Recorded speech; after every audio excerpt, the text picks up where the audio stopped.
চট্টগ্রামের সীতাকুণ্ডে আকিলপুর সমুদ্র সৈকত এলাকায় জোয়ারের পানিতে ভাঙছে বেড়িবাঁধ, নষ্ট হচ্ছে ফসলি জমি, প্লাবিত হচ্ছে বাড়িঘর। চট্টগ্রামের সীতাকুণ্ড ও মিরসরাই থেকে মোহাম্মদ জাহিদুল ইসলাম রুমন এর পাঠানো তথ্য ও ভিডিও চিত্রে দেখুন বিস্তারিত। স্থানীয়রা বলছেন, বেড়িবাঁধের ভাঙা অংশটুকু সংস্কার করা না হলে সামনের জুন জুলাই বৃষ্টির সময় জোয়ারের পানি বৃদ্ধির ফলে বেড়িবাঁধ ভেঙে বসতঘর, বাড়ি ও ফসলি জমিতে পানি প্রবেশ করার আশঙ্কা বেশি, তাই দ্রুত সংস্কার করার দাবি।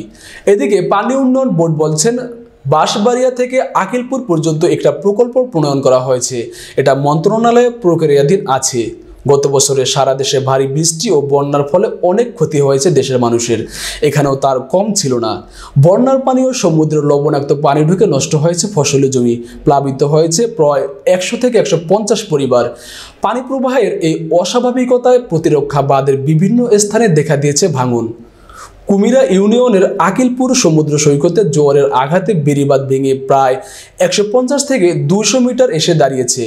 অন্তত 4 কিলোমিটার বেড়িবাঁধ ভেঙে গেছে, যে কোনো মুহূর্তে বেড়িবাঁধ ভেঙে প্রবেশ করতে পারে জোয়ারের পানি, তাই আতঙ্কে আছেন স্থানীয়রা।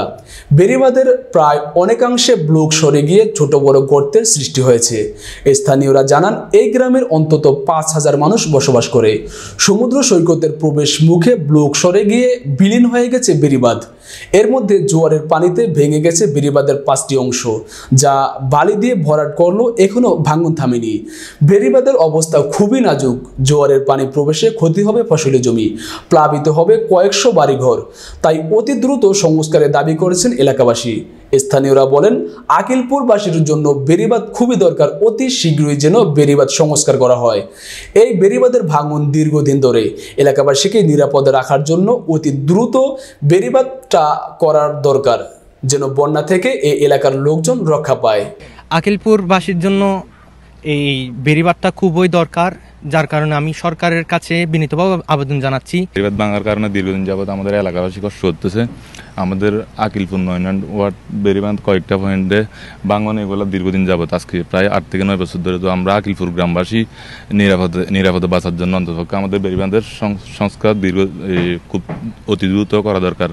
তো আমার একটা অন্তর্বর্তী সরকারের উপদেষ্টার কাছে আকুল আবেদন থাকবে, যদিও ওনার কার্যালয় পর্যন্ত আমাদের এই বার্তা পৌঁছায়, তাহলে ওনার কাছে আমার আবেদন থাকবে, উনি যেহেতু দ্রুত আমাদের বেড়িবাঁধ সংস্কারের কাজটা করে। এখন চাষাবাদ মানে মানুষের চলাবইটা বাড়িঘর থাকে না, এখানে মানে বিভিন্ন মানে পশু পক্ষী বা গরু ছাগল ওগুলো খুব শ্রমজীবী মানুষ বসার জায়গা থাকে না, কষ্ট হয়ে যায়, চলাফেরা করতে পারি না, দুর্ভিক্ষ আর কি।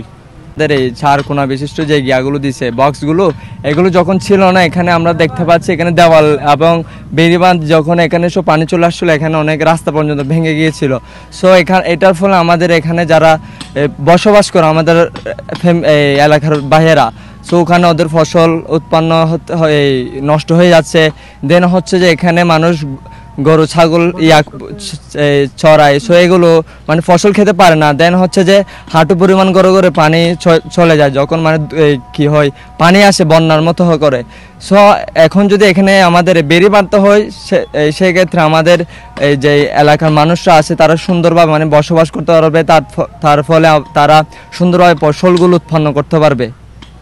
অন্তর্বর্তী সরকারের কাছে এই অনুরোধটা করব যে এখানে যদি বেড়িবাঁধটা নির্মাণ করা হয়, তাহলে এখানের মানুষের জন্য এটা সুবিধা হবে এবং যারা পর্যটক আসে ওনারাও এখানে সুন্দরভাবে চলাফেরা করতে পারবে।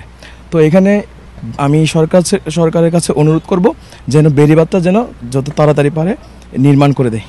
বাঁশবাড়িয়া থেকে আকিলপুর পর্যন্ত একটা প্রকল্প প্রণয়ন করা হয়েছে, ওটা মন্ত্রণালয় প্রক্রিয়াধীন, প্রায় 560 কোটি টাকার প্রকল্প। এটা আকিলপুর বেড়িবাঁধ থেকে শুরু করে বাঁশবাড়িয়া পর্যন্ত প্রকল্পটা গভর্নমেন্ট অনুমোদন হলে কাজ শুরু হবে।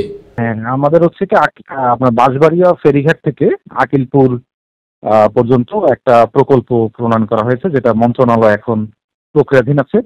প্রায় 560 কোটি টাকার প্রকল্প। এটা একদম আকিলপুর বিচ থেকে শুরু করে বাঁশবাড়িয়া ফেরিঘাট, যেটা নতুন উদ্বোধন হলো, ফেরিঘাট সহ আপনার এটা শক্তিশালীকরণ করা হবে। তো প্রকল্পটা যদি গভর্নমেন্ট অনুমোদন করে, যেটা প্রক্রিয়াধীন আছে, অনুমোদন হলে কাজ শুরু হবে আর কি। অতি দ্রুত সংস্কার করা না গেলে হুমকির মুখে পড়বেন আকিলপুর এলাকার জনগণ।